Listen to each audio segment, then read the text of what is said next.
नमो नमः मित्रों, संस्कृत जीवन में आप सभी का स्वागत है। आइए फटाफट से सभी लोग लाइव आ जाइए, जिससे कि हम लोग अपनी कक्षा को शुरू करें, जिसमें कि हम लोग टीजीटी के पाठ्यक्रम के अनुसार जो संस्कृत व्याकरण प्रवेशिका बाबूराम सक्सेना की मानक पुस्तक है, उसके अनुसार हम लोग जो कारक प्रकरण का अध्ययन कर रहे हैं। तो आइए फटाफट से आरंभ करते हैं।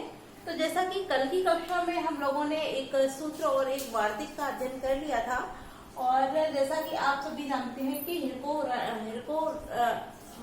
हिरकोरण्यतरश्याम जो हमारा सूत्र था, इसके साथ साथ ही जो हमारा अभिवाद दृशो आत्मने पदे वेति वाच्यम जो वार्तिक था, इन दोनों का अध्ययन कर लिया था। और किंतु थोड़ा सा कंफ्यूजन हमारा यहाँ रह गया था कि जो हमारा दूसरा वार्तिक था अभिवाद दृशो आत्मने पदे वेति वाच्यम, यहाँ कुछ अंत में यानी कि जैसा कि इस वार्तिक में बताया जा रहा है, चलिए पहले देख लेते हैं, उसके बाद आगे बढ़ते हैं। जैसा कहा गया था कि अभी उपसर्ग पूर्वक यदि वद धातु हो और क्रिया जब हम प्रेरणार्थक पद में वाक्य में अर्थात ऋणावस्था के कर्ता को ऋणावस्था के वाक्य में जब क्रिया आत्मने पद में प्रयुक्त होगी, तब वहां पर अभी उपसर्ग पूर्व वद धातु आत्मने पद में प्रयुक्त होने पर वहां विकल्प से कर्म हो जाएगा। ठीक है, इसी प्रकार से यहाँ कहा जा रहा था कि दृश्य धातु भी जब ऋणावस्था में हम बनाएंगे, वाक्य को परिवर्तित करेंगे, तो उसका जो कर्ता हो रहा था वह भी विकल्प से कर्म हो रहा था। किंतु परिस्थितियां कुछ ऐसी आ रही थी कि यदि हम उसको आत्मने पद में नहीं करेंगे, तब वहां कौन सी अर्थात जो विभक्ति थी वो कर्म होगी, अर्थात जो उसका कर्ता था वो कर्म होगा या करण होगा। यहाँ हालांकि इसका अध्ययन हम लोग कर चुके थे, चलिए, लेकिन थोड़ा सा सस्पेंस यहाँ रह गया था, थोड़ा सा कंफ्यूजन रह गया था, उसको पहले क्लियर करते हैं, उसके बाद हमारा जो अगला वार्तिक है वहां बढ़ेंगे। ठीक है, तो सबसे पहले हम लोगों ने देखा था कि अभी उपसर्ग पूर्वक वद धातु क्या हो जाएगी, अभी उपसर्ग पूर्वक वद धातु। ठीक है, और इसका वाक्य लिख लेते हैं हम, एक तरफ इसको रखेंगे, दूसरी तरफ जो दृश्य धातु है उसको रखेंगे, जिससे कि कंफ्यूजन खत्म हो जाए, क्योंकि थोड़ा सा ही कंफ्यूजन रह गया था, बाकी का हम लोगों ने विस्तृत चर्चा कर ली थी, आप लोगों को समझ में आ गया होगा। तो चलिए, यहाँ कहा जा रहा था कि जो हमारा वाक्य है, जैसे कि भक्तः देवम अभिवदति।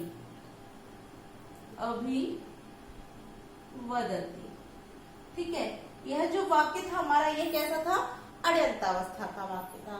ठीक है, जब यह वाक्य हम लोग अड्यंतावस्था में परिवर्तित कर रहे थे, किंतु यहाँ जैसा कि वार्तिक में कहा जा रहा है कि जो क्रिया होगी वो अड्यंतावस्था में पहुंच करके कैसी होनी चाहिए, आत्मनेपद में। ठीक है, तो जो हम आत्मनेपदी में कर रहे थे, तब यहाँ जो हमारा कर्ता था वो विकल्प से कर्म हो रहा था। क्या हो रहा था, विकल्प से कर्म। तो यहाँ हमारा हो रहा था भक्तम भक्तेन वा देवम अभिवादयति। ठीक है, क्या हो रहा था हमारा, अभिवादयति, अभिवादयति नहीं, अभिवादयति, क्योंकि यहाँ हमारा जो आत्मनेपद की बात कही जा रही वही क्रिया लगी, क्या हो जाएगा, अभिवादयति। ठीक, जब हम इसको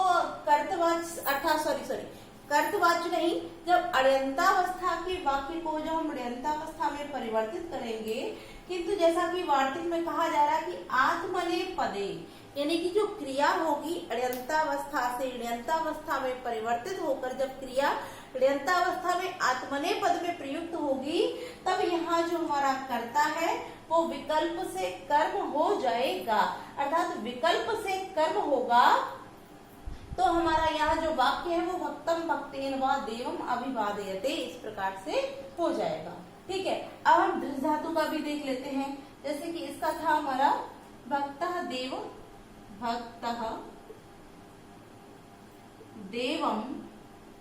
पश्यति। ठीक है, और इस वाक्य को भी जब हम परिवर्तित करेंगे किसमें, ऋणावस्था में, क्योंकि यह जो हमारा वाक्य है ऋणावस्था का है, और जब हम इसको किस में रखेंगे, ऋणावस्था में। चलिए यहाँ लिख दें, ये कैसा है हमारा अण्यंत है और ये कैसा है, ण्यंत। ठीक है, ये हमने शॉर्ट में लिख दिया है। यह जो ऊपर वाली पंक्ति में लिखा हुआ है वो अण्यंतावस्था का है और नीचे वाली पंक्ति में हमारा ण्यंतावस्था का। अब जब हम इसको यहाँ पर दृश्य धातु आ गई, क्योंकि हमारी दृश्य धातु यहाँ प्रयुक्त हुई है, और जब हम इस अण्यंतावस्था के वाक्य को ण्यंतावस्था में परिवर्तित करेंगे, किंतु जो क्रिया होगी वो कैसी होगी, आत्मनेपदे। जब आत्मनेपद में प्रयुक्त करेंगे तब भी यहाँ जो कर्ता है अण्यंतावस्था का, वो ण्यंतावस्था में विकल्प से कर्म हो जाएगा। ठीक है, क्या हो जाएगा, चलिए देख लेते हैं इसको। जैसे कि भक्तः भक्तेन वा देवम देवम दर्श्यते दर्श्यते। ठीक है, इस प्रकार से हमारा यहाँ जो वाक्य है वह हो जाता है। ठीक, अब यहाँ बात आ जाती है कि जैसे हमने यहाँ पर जो क्रियाएं प्रयुक्त की है, यहाँ पर जो क्रिया है हमारी वो आत्मनेपद में है, यहाँ पर भी क्रिया हमारी आत्मनेपद में है। ठीक है, अब हम यदि बात करें कि यदि यहाँ जो क्रियाएं हैं वो यदि आत्मनेपद में ना हो तब, ठीक है, तब यहाँ जो हमारा अण्यंतावस्था का कर्ता था वो अण्यंतावस्था में कर्म होगा या करण होगा। इसी प्रकार से यह दृश्य धातु में भी जो अण्यंतावस्था का कर्ता था वो कर्म होगा, यहाँ हमने कर्म के स्थान पर कर्ता भक्तम। ठीक है, कर्म होगा या फिर करण होगा, यहाँ हम लोगों ने डिस्कस कर ली थी। ठीक है, किंतु आज मैं दोनों वाक्यों को, दोनों अर्थों को, दोनों धातुओं को, दोनों जो उदाहरण है उनको एक साथ लेकर चल रही हूँ। क्यों?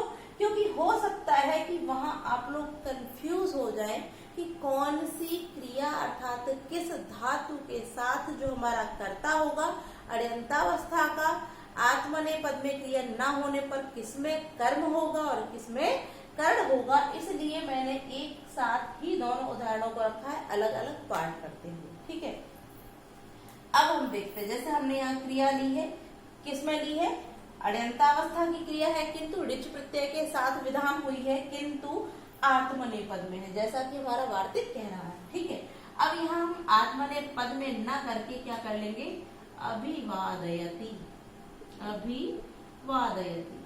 ठीक है, हमने जो क्रिया ली वो किस प्रकार से ली, वो हमने परस्मैपदी क्रिया ले ली, आत्मनेपदी क्रिया प्रयुक्त नहीं की। अब जब हम इस क्रिया को जब हम परस्मैपदी कर देंगे, आत्मनेपद में प्रयोग नहीं करेंगे, तब हमारा जो कर्ता होगा, यहाँ तो कर्म है, कर्म को ऐसे लिख दे, जो हमारा कर्ता होगा वो कर्म ना होकर के क्या हो जाएगा, करण हो जाएगा, अर्थात भक्तेन देवम अभिवादयति। इस प्रकार से हमारा यह वाक्य हो जाएगा। यह भी वाक्य हमारा कैसा है, यह भी ण्यंतावस्था का है। कैसा है, ण्यंतावस्था का है। ठीक है, किंतु यहाँ पर आप देख रहे होंगे कि यहाँ जो हमारा वार्तिक कह रहा था कि आत्मनेपदी अर्थात जो क्रियाएं हैं वो आत्मनेपद में प्रयुक्त होंगी, तभी वहां वा माने विकल्प से इतिवाच्य में ऐसा कहना चाहिए, अर्थात कर्म को कहना चाहिए। यदि वहां पर क्रियाएं आत्मनेपद में होंगी तभी यहाँ कर्म जो है, जो कर्ता था अण्यंतावस्था का, वो अण्यंतावस्था में विकल्प से कर्म होगा। जब हम क्रिया आत्मनेपदी में न लेकर केवल परस्मैपदी में लेंगे, तब जो हमारा वाक्य है अर्थात जो कर्ता है अण्यंतावस्था का कर्ता, अण्यंतावस्था में यहाँ कर्म ना होकर के करण हो जाएगा। ठीक, अब यहाँ आगे बढ़ते हैं, दृश्य धातु का देखते हैं। जब हम यहाँ पर भी जो हमारी क्रिया है वो हम कैसे लेंगे, देवम, ये तो हमारा कर्म है, इसको ऐसे ही लिख लेते हैं, दर्शयति। ठीक, क्या लेंगे, देवम दर्शयति, यानी कि यहाँ पर भी हमने जो हमारी क्रिया थी वो आत्मनेपद में ना करके कैसे कर ली है, परस्मैपदी में प्रयोग कर ली है। जब हम इसको परस्मैपदी में प्रयोग करेंगे तो जो हमारा यहाँ कर्ता है जो कि विकल्प से कर्म हो रहा है, वो विकल्प से कर्म ना होकर के कर्म ही हो जाएगा। क्या हो जाएगा, कर्म ही हो जाएगा। तो क्या हो जाएगा, भक्तम देवम दर्शयति।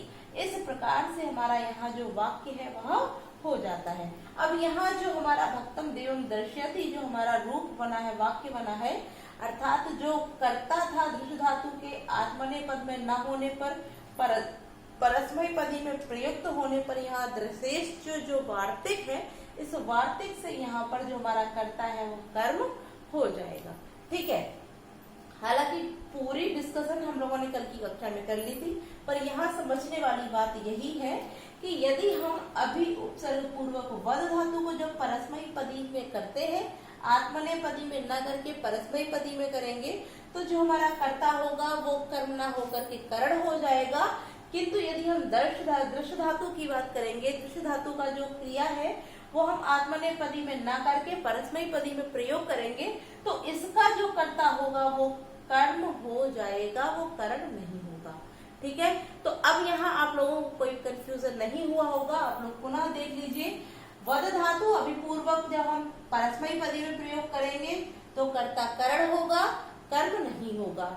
जब हम आत्मनेपद में क्रिया प्रयोग करेंगे तो विकल्प से कर्म होगा, अर्थात वहां कर्म और करण दोनों ही हो जाएंगे। इसी प्रकार से दृश्य धातु के साथ जब हम आत्मनेपद में क्रिया प्रयोग करेंगे अड्यंतावस्था में, तो वहां विकल्प से जो कर्ता है वो कर्म होगा, और जब हम उस क्रिया को आत्मनेपद में न करके परस्मैपदी में प्रयोग करेंगे तो विकल्प से न होकर के वहां कर्म ही होगा, और जो हमारा वार्तिक लगेगा वह लगेगा दृश्येश्च। ठीक है, तो आप लोग यहाँ ध्यान रखेंगे और यहाँ अब आपको कोई कंफ्यूजन नहीं रही होगी।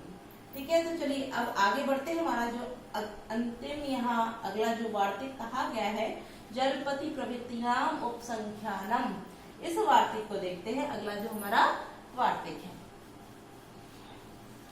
चलिए अगला हमारा वार्तिक है जलपति प्रभृतिनाम उपसंख्यानम।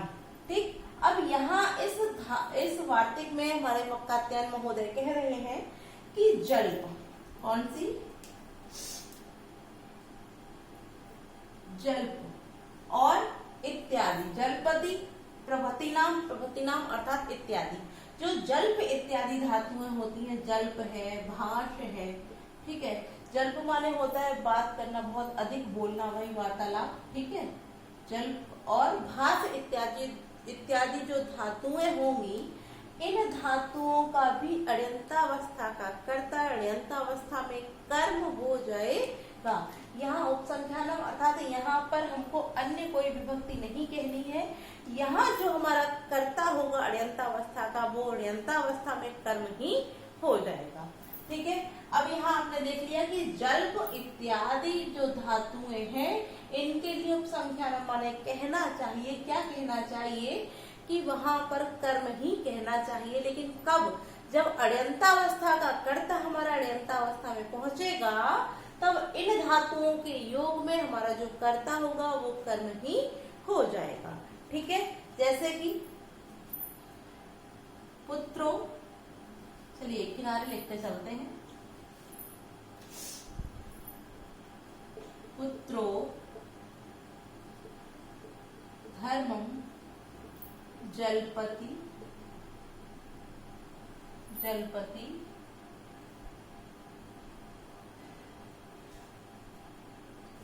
पुत्रो धर्मम भाषते। ठीक है, तो हमने दोनों ही उदाहरण ले लिए, जल्प धातु का भी और भाष धातु का भी। यहाँ क्या कहा जा रहा है कि पुत्र धर्म को जलपति माने कहता है या फिर पुत्र धर्म को बोलता है। ठीक है, अब यहाँ जो हमारे ये जो वाक्य है ये कैसे है, अड्यंतावस्था के हैं, और जब हम इसको अड्यंतावस्था में करेंगे, लिखते चलते हैं अड्यंतावस्था। ठीक है, आप लोग कंफ्यूज मत होइए, ये अड्यंतावस्था का है, और जब हमको क्या करेंगे अड्यंतावस्था में करेंगे, तब हमारा यहाँ कहा जा रहा है जलपति प्रभृतिनाम संख्यानम वार्तिक से कि जल्प भाष इत्यादि धातुओं के जो अड्यंतावस्था के कर्ता होंगे वो अड्यंतावस्था अर्थात प्रेरणार्थक अवस्था में पहुंच करके कर्म हो जाएंगे। अर्थात वहां कोई विकल्प इत्यादि नहीं है कि जैसा कि हम लोगों ने अभिवादि दृशोरात्मने पदे वेति वाच्यम वार्तिक में पढ़ा कि वहां विकल्प से कर्म हो रहा था, इसी प्रकार से जैसा कि गौरन्यतश्याम जो सूत्र था, उस सूत्र में भी पढ़ा कि वहां भी विकल्प से कर्म हो रहा था, किंतु जो हमारा जलपति प्रवृत्ति नाम उपसंख्या नाम वार्तिक है, इस वार्तिक से यहाँ विकल्प से ना होकर के सीधे सीधे ही कर्म हो जाएगा। ठीक है, और जब कर्म हो जाएगा तो क्या हो जाएगा यहाँ पर हमारा, जैसे कि पुत्रो, जो हमारा कर्ता कौन है, यहाँ जो पुत्र है यह कर्ता है, और यह कर्ता ना होकर के क्या हो जाएगा, यहाँ पर कर्म हो जाएगा, तो क्या हो जाएगा पुत्रम, क्या हो जाएगा हमारा पुत्रम। ठीक है, पुत्रम धर्मम धर्मम जल्पयति जल्पयति। ठीक है, अब इसी प्रकार से इसका भी हो जाएगा पुत्रम धर्मम भाषयति भाषयति। ठीक है, अब यहाँ आपको समझने के लिए, वैसे तो समझ में आ गया होगा, जो कर्ता था वो कर्म हो गया। यह कैसी अवस्था है, अड़यंतावस्था का कर्ता है, और अड़यंतावस्था अर्थात सामान्य वाक्य, साधारण वाक्य या प्रकृत वाक्य, और अड़यंतावस्था अर्थात प्रेरणार्थक वाक्य। जब सामान्य वाक्य का जो कर्ता है प्रेरणार्थक अवस्था में पहुंचेगा तो वह कर्म हो जाएगा, और इसको आप समझने के लिए यहाँ पिता इत्यादि कोई शब्द लगा सकते हैं। पिता लगा लीजिए, माता लगा लीजिए, आपकी जो इच्छा हो वो लगा सकते हैं। जैसे कि पिता पुत्रम धर्मम जल्पयति, अर्थात पिता पुत्रम धर्मम भाष्यति, यानी कि पिता पुत्र को धर्म को जल्पयति माने कहलवाता है या बुलवाता है। ठीक है, तो अब कोई कंफ्यूजन नहीं हुआ होगा, सिंपल सा हमारा वार्तिक था, समझ में आ गया होगा आप सभी के। चलिए अब बढ़ते हैं, हम इसको हटा देते हैं, जिससे कि हमारा जो गति बुद्धि प्रत्यवसानार्थ शब्द कर्म कर्मकाणाम जो हमारा सूत्र था उसकी चर्चा पूर्ण होती है, किंतु इसके कुछ अपवाद भी कहे गए हैं। क्या कहे गए हैं, कुछ इसके अपवाद भी बताए जा रहे हैं कि कुछ धातुएं ऐसी हैं जहां पर जो अड़यंतावस्था का कर्ता है वो अड़यंतावस्था में पहुंच करके कर्म नहीं होगा। तो आइए उन अपवादों को भी जानते चलते हैं। और जैसा कि आप लोग परीक्षाओं को देख रहे हैं, अभी की जो परीक्षाएं लगातार हो रही हैं, उन परीक्षाओं में जो सिंपल से पहले के उदाहरण होते हैं वो नहीं पूछे जाते हैं, जो अपवाद वाले उदाहरण होते हैं वो अधिकतर पूछ दिए जाते हैं। तो हम लोग अपवादों को अवश्य अध्ययन करेंगे, उसके बाद ही आगे बढ़ेंगे। तो यहाँ लिख लेते हैं, अब हमारा जो क्या है अपवाद सूत्र है, कुछ अपवाद। ठीक है, किसके अपवाद है, जो कि हम लोग अध्ययन कर रहे थे। हमारा जो सूत्र था गति बुद्धि प्रत्यवसानार्थ शब्द कर्म कर्मकाणाम अणिकर्ता सड़ो, इसी सूत्र के कुछ अपवाद हैं। तो उसमें सबसे पहला जो अपवाद है वह है हमारा नी वहर योड़, नी वहर योड़, नी वहर योड़। ठीक है, अब यहाँ इस सूत्र के माध्यम से कहा जा रहा, बताया जा रहा है कि जब नी धातु हो, कौन सी हो, नी धातु हो और वह धातु हो, वह धातु हो जो कि हमारे 16 द्विकर्मक धातुओं के अंतर्गत ही आने वाली धातुओं में आती है। तो नी माने आप सभी जानते हैं, नी माने होता है ले जाना और वह माने होता है ढोना। ठीक है, तो जब यह धातुएं आएंगी, यानी कि किसी भी वाक्य में जब यह धातुएं आएंगी, सामान्य वाक्य में, प्रकृत वाक्य में, और उस वाक्य को जो हम अड़यंतावस्था में परिवर्तित करेंगे, तब वहां पर जो हमारा कर्ता होगा वो कर्म न होकर के करण हो जाएगा। अर्थात जो कर्ता होगा वो कर्म नहीं होगा, वो क्या हो जाएगा, वो करण हो जाएगा। ठीक है, चलिए आइए देखते हैं किस प्रकार से। जैसे भृत्यः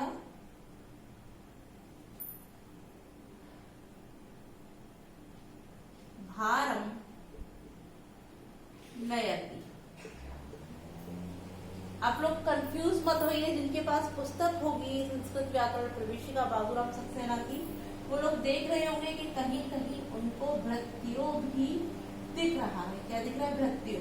तो जैसा कि आप सभी जानते हैं, जब आप संधि करेंगे तो जो विसर्ग होती है, विसर्ग को कुछ सूत्रों के माध्यम से ओ आदेश हो जाता है, तो भृत्यो भी हो जाता है। ठीक है, तो आप लोग कंफ्यूज मत होइए, भृत्यो या भृत्य बात वही रहती है। ठीक है, चलिए देखते हैं, भृत्यो भारम नयति। ठीक है, अर्थात जो नौकर है वो भार को ढोता है या ले जाता है, ढोता। चलिए वहाती भी लिख लेते, दोनों लिखते चलते हैं, वहाती वाह।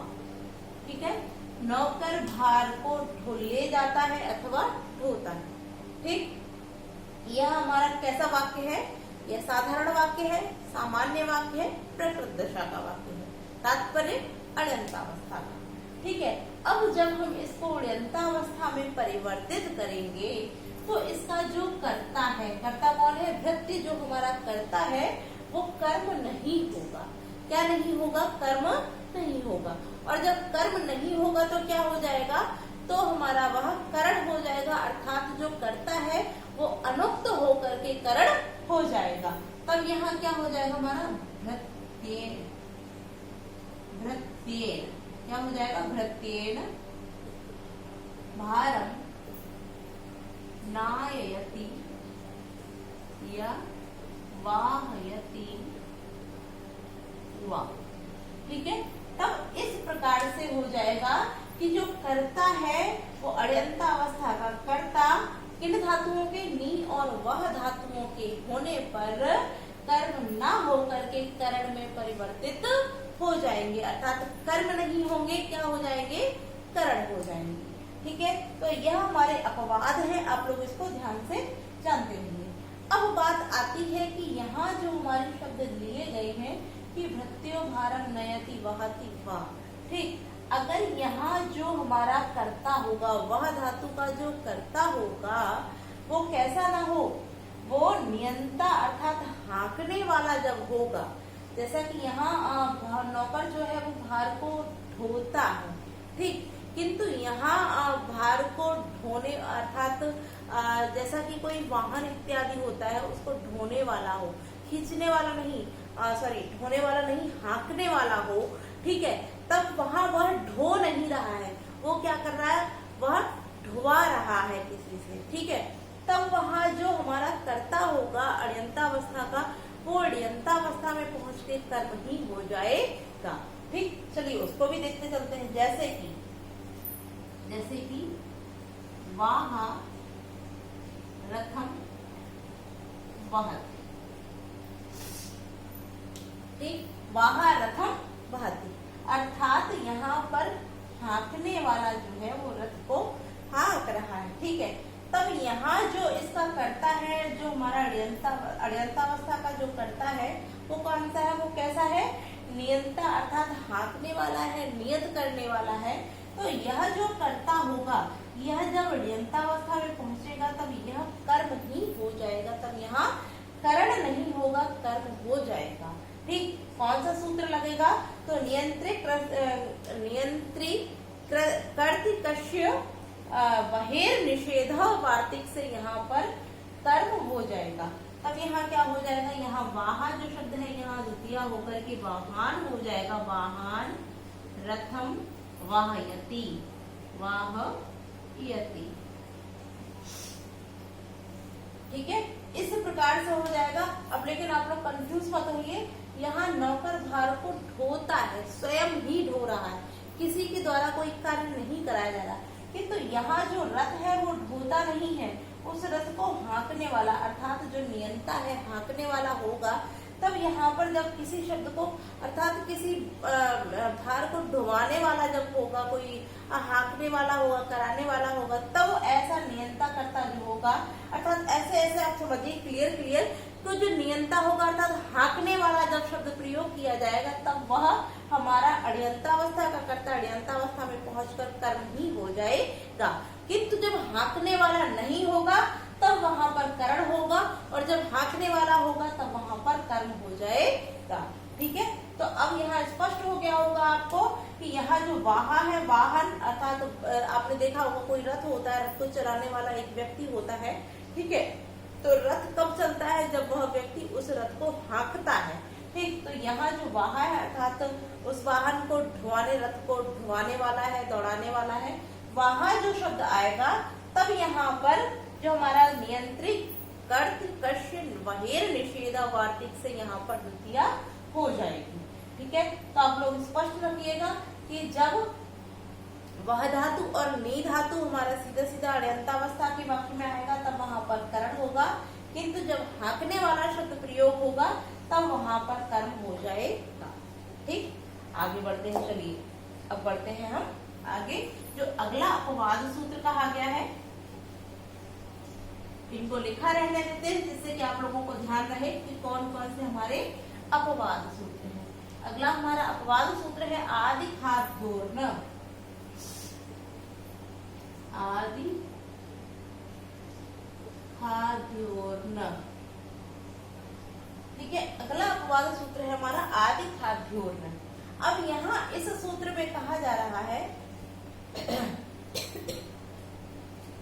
सॉरी यह सूत्र नहीं है, यह सभी वार्तिक है। नी बहर योर्न यह भी हमारा वार्तिक है और आदि खाद्योर्न यह भी वार्तिक है। ठीक है, तो इस वार्तिक के अनुसार बताया जा रहा है, इसमें कौन कौन सी धातु थी, नी धातु और वह धातु। ठीक, इसमें हमारी आद धातु और खाद धातु।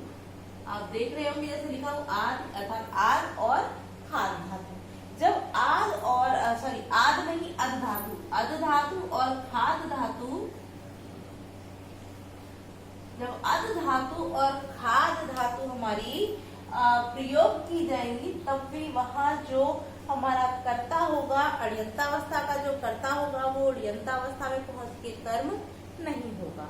ठीक है, तो यह क्योंकि अपवाद है, तो जैसा कि हमारी कुछ गति बुद्धि प्रत्यय वशानार्थ जो धातुएं थी उसमें आपने देखा होगा जैसे कि भक्षार्थक धातुओं के लिए प्रयोग किया गया था, तो अध और खाद धातुएं भी वहां प्रयोग हो रही थी। ठीक है, तो वहां पर उस सूत्र से क्या हो रहा था, वहां पर कर्म हो रहा था। जो अण्यंतावस्था का कर्ता था वो अण्यंतावस्था में पहुंच के कर्म हो रहा था। किंतु यहाँ पर इसीलिए अपवाद कहा गया है कि जब अध और खाद धातुएं प्रयोग की जाएंगी तो अण्यंतावस्था का कर्ता अण्यंतावस्था में पहुंच करके कर्म नहीं होगा। ठीक, जैसा कि उदाहरण देखते हैं, जैसे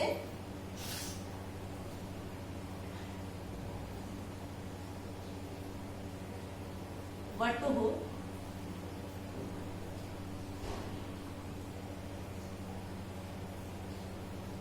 वटुरः अन्नम अत्ति। ठीक, पहले हम अध धातु का उदाहरण देख लेते हैं। वटुरः अन्नम अत्ति। ठीक, अत्ति कर लीजिए या फिर खादति कर लीजिए, दोनों कर सकते हैं। चलिए दोनों लिखते चलते हैं। क्या लिख लेते हैं, खादति।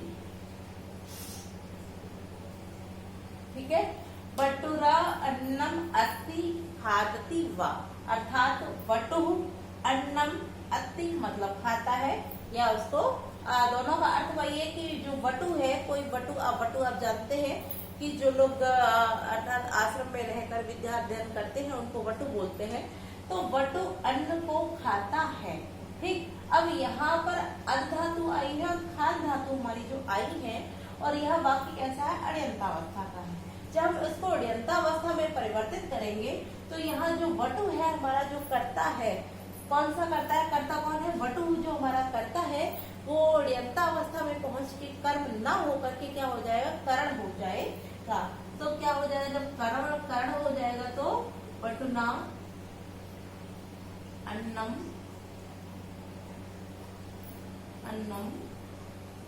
वटुना अन्नम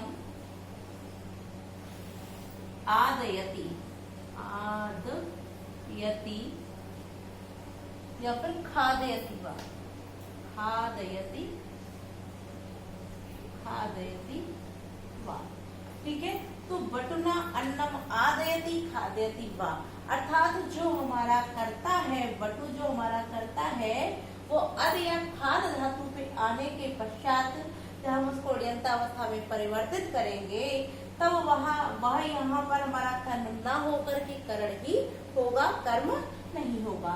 ठीक है, और इसमें ऐसा भी कोई नहीं है कि विकल्प से हो या विकल्प से करता है, जैसे कि हम लोगों ने कुछ हमारे वार्तिक पढ़े थे, ऋकोरण्य तरश्याम इत्यादि जो वार्तिक पढ़े थे वहां विकल्प से कर्म हो रहा था, किंतु यहाँ ऐसा कुछ नहीं है। यहाँ ना कर्म विकल्प से होगा ना कैसे भी कर्म होगा ही नहीं, अर्थात अध या खाद धातु आने पर जो कर्ता होगा अण्यंतावस्था का वो कर्म ना होकर के करण हो जाएगा। किस वार्तिक से, तो आदि खाद्योर्न जो वार्तिक है इस वार्तिक से। ये वार्तिक कैसा है, तो अपवाद सूत्र है। ठीक है। इसी प्रकार से नी बहर योड़ जो हमारा वार्तिक है वह कहता है कि नी और वह धातुओं के अड्यंतावस्था का कर्ता अड्यंतावस्था में पहुंच के कर्म नहीं होगा, क्या हो जाएगा, वह भी हमारा करण ही हो जाएगा। ठीक है, तो स्पष्ट हो गया होगा। चलिए इसके दो हमारे अपवाद सूत्र वार्तिक और रह गए हैं, जिसमें कि भक्षेर, हिंसार्थक, न और त्रशेष दो वार्तिक रह गए हैं। इनको हम लोग कल की कक्षा में देख लेंगे। आज के लिए हम लोग इतना ही रखते हैं। आज की कक्षा आप सभी को कैसी लगी कमेंट करके अवश्य बताएं। और आप लोग प्रतिदिन लाइव आया कीजिए, समय से लाइव आया कीजिए, जैसे कि पूनम कुंज भावी शिक्षिका जी जो हमारे साथ जुड़ती है प्रतिदिन लाइव क्लास में, साथ ही साथ अजय गौड़ जुड़ते हैं, शशिधर मिश्रा जी जुड़ते हैं।